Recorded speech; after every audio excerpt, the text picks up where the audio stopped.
So I want to pick up some more on this business. My view that the Republicans in the House and Senate, especially the Senate, have just completely lost their swag, all right, their riz, as the kids call it, their aura.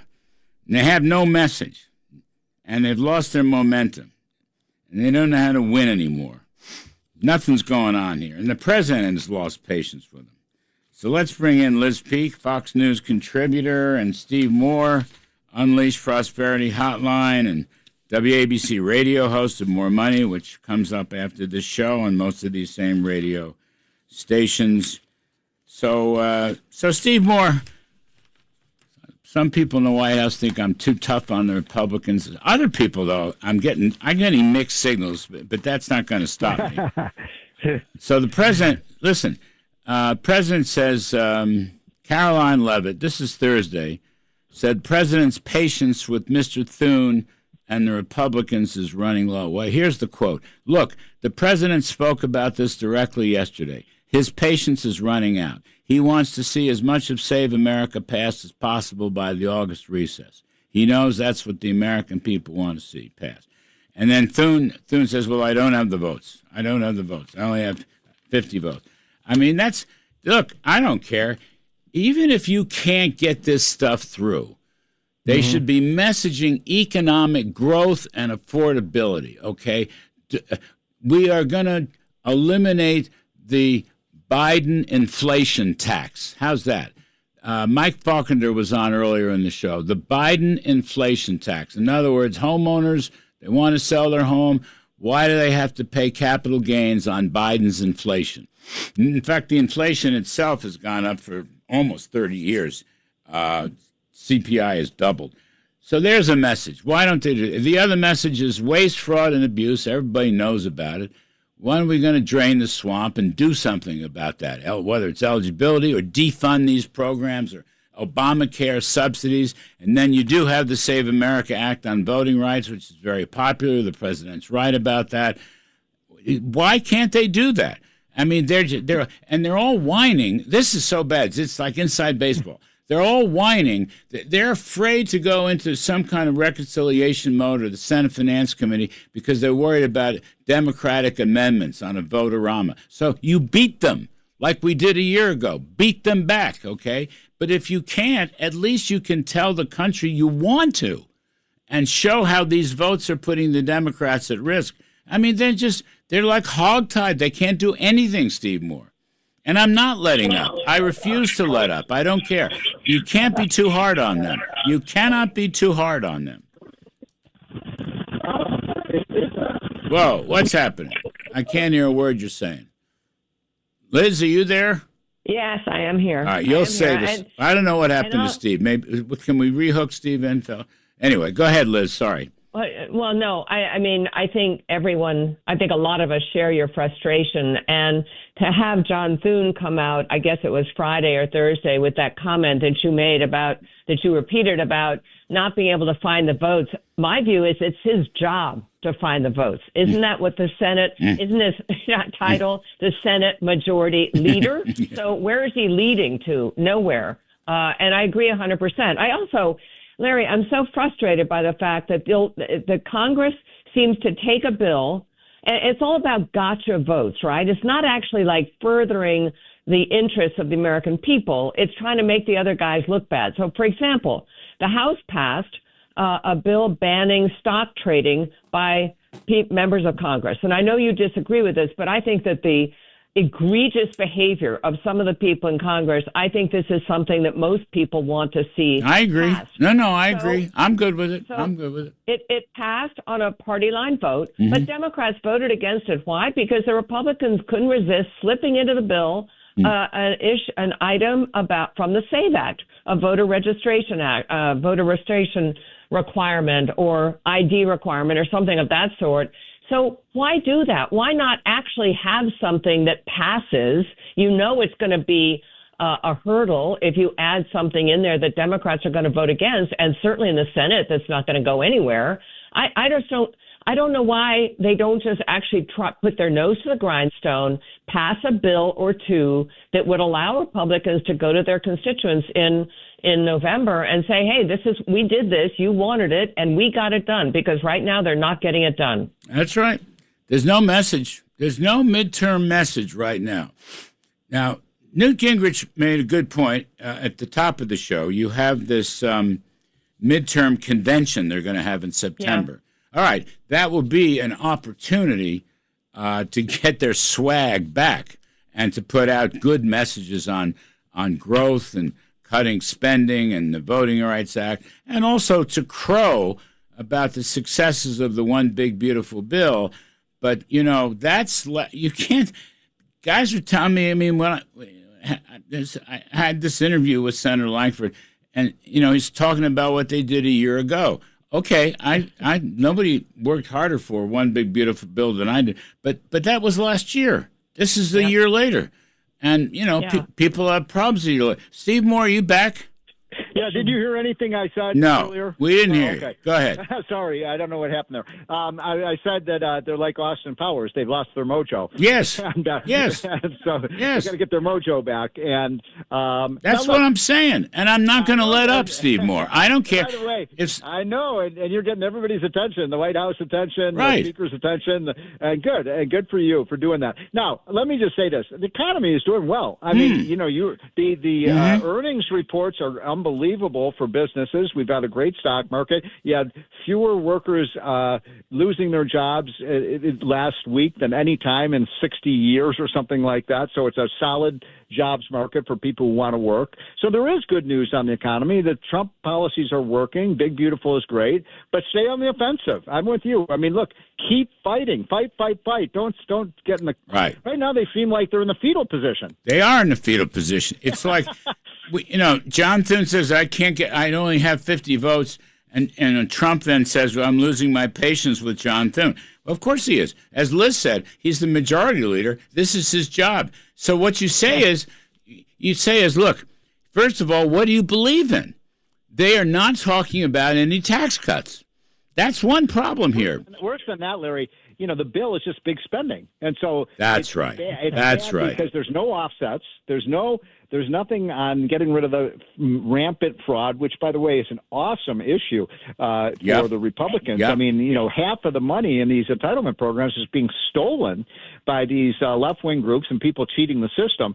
So, if Democrats want to keep talking about raising taxes, Republicans should be saying, look, we're not raising a dime of taxes until you help us eliminate the hundreds of billions of dollars of cheating and fraud and criminal activity in these programs. When I spoke with Mr. Langford, Senator Langford, who is a friend of mine, or at least he used to be, but when I spoke with him the other day, he said, well, last year, One Big Beautiful Bill, we curbed eligibility requirements, and that's good. It was great. Mm-hmm. But the point is, we have learned since then just how profound the corruption is in these programs. So we must do more to stop it. And it's not in the bill. As you say, there are no offsets to the spending. And that's the problem with the House bill. And there's no – look, Mike Falkender's keen on this. He said, we call it the Biden inflation tax. We have to stop people from paying the Biden inflation tax. That's why indexing and that's why exempting cap gains on the sale of homes should be in this bill. These are basic. Let's drain the swamp. Let's have some pro-growth middle-class tax cuts.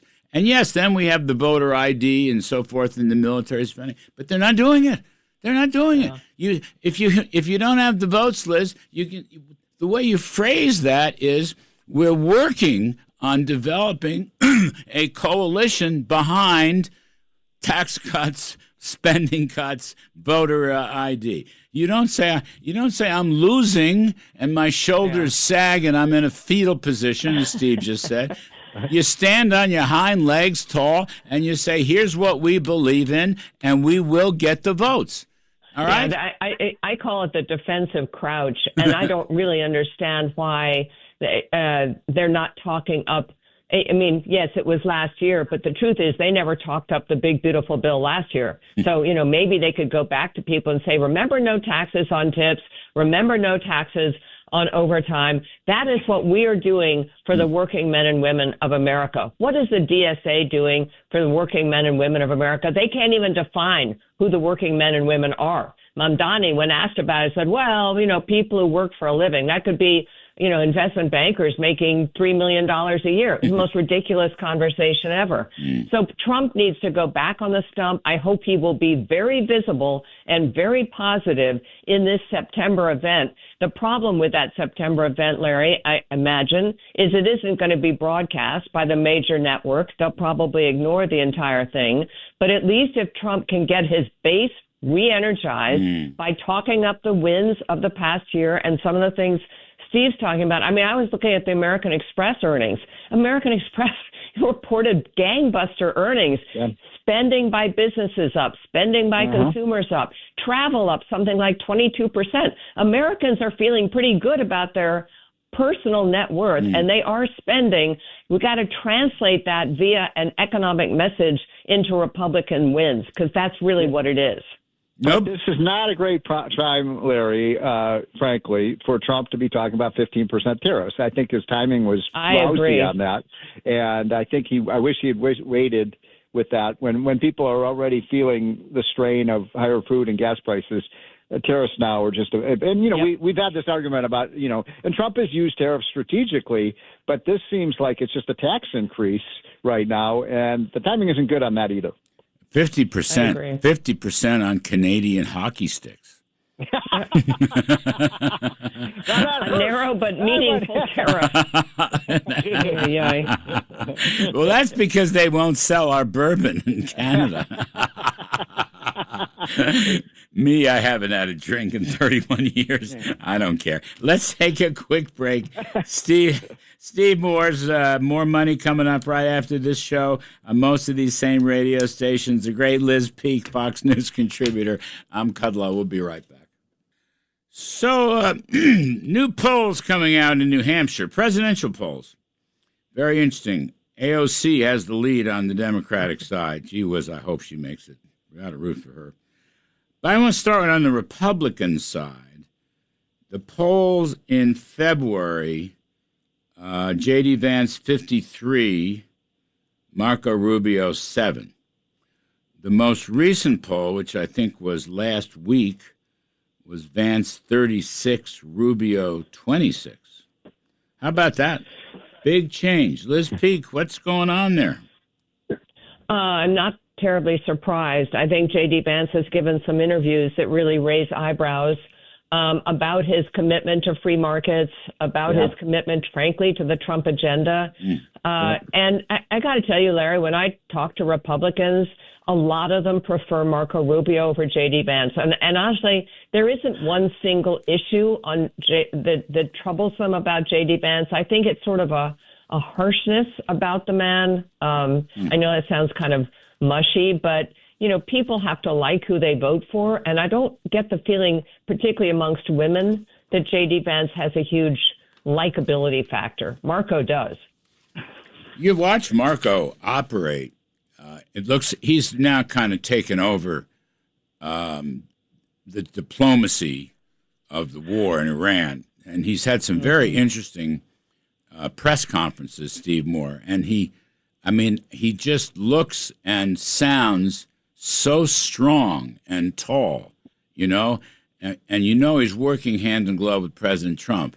And I think people are watching that. I mean, the guy's gone from 7 to 26. Vance has gone from 53 to 36. It's what Liz said. I mean, Republicans are changing their mind. Mm-hmm.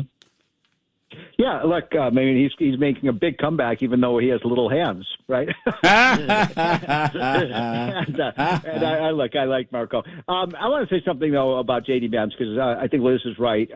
He needs to sit down with you and me and Laffer and Forbes and just have an economic education session, because where he's getting his advice is in all the wrong places. He's kind of made a peace with these kind of national conservatives who believe that government is not big enough and doesn't have enough power, and that's a very scary idea for a Republican to have. I guess he's going for that 7% of Republicans who think government is not big enough. So I think if he doesn't move away from that message, I don't see how he could possibly win the Republican nomination. Now, of course, a lot depends. Of course, I just was watching CNN the other night. They were saying whoever Trump nominates for the Senate, I think is like a 98% win record or something like that. So, Trump's endorsement will have a huge impact. But he won't endorse. He won't endorse. I think I agree. He will not. I think he'll stay out of it. He will not endorse. Wow. Oh, absolutely. He will not endorse. Yeah. And, Ted Cruz is going to throw his hat into the ring probably. He will. And, we had something online the other day. What we call our dream ticket would be the two best governors in America, Ron DeSantis and Kim Reynolds. We have great governors, by the way, really great governors. And governors make great presidents. But J.D. Vance, he attacked Milton Friedman. He attacked Margaret Thatcher. He attacked the idea of meritocracy. And he attacked Israel, incredible, the attack on Israel in the Joe Rogan show. Yeah, right. Now, I wrote that up, okay? Yeah. I did a riff on it on the TV show, 2 riffs on it, wrote it up for the Sun. The J.D. Vance people called my producer and basically yelled at her, said, look, well, take it back, take it back. What does that mean, take it back, and then the other. By the way, Larry, did you read the Kim Strassel column? I was just going there, and Kim Strassel, who is a friend of ours, who is a free market capitalist. We've all known her for decades, and a great lady, by the way. And they're attacking her because she's making the same issues with Vance. The stuff that he's saying is wrong. They're not changing. Look, if J.D. Vance said I misspoke, I get it, free market, but he hasn't really pulled it back. Right. And this business about not showing up in the Senate is very important. It's a quagmire. Now, let's just on the other side, a few moments left. AOC's got the big lead in New Hampshire. How about that? I said on a few weeks ago that AOC is the one with the wind at her sails. Yeah, she's got. She does. But can't you just be so excited about AOC debating either J.D. Vance or Marco Rubio? Yes. I mean, so Mamdani has, I think, endorsed AOC, correct, as his pick for 2028.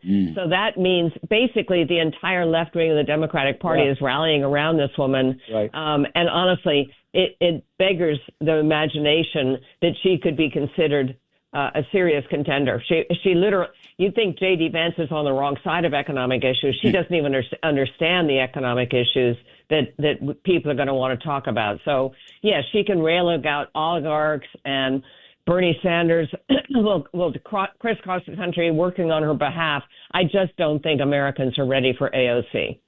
And she's going to have to live down the anti-Semitism of the DSA and she herself.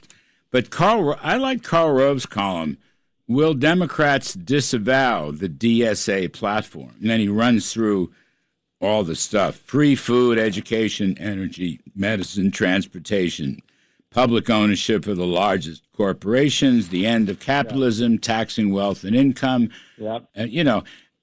Look, I'm rooting for her. Put her up there. You know what I mean? Let's have it out.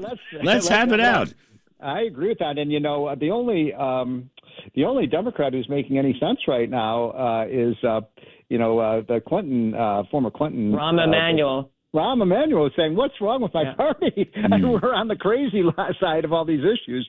I wonder, but look, it's not enough for Democrats to say, well, I didn't say that. They have to disavow themselves from that. Right, which they won't do.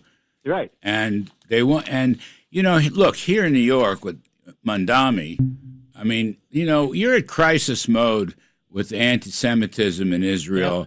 And, there's Jewish people getting stabbed on the streets, walking out of their synagogues.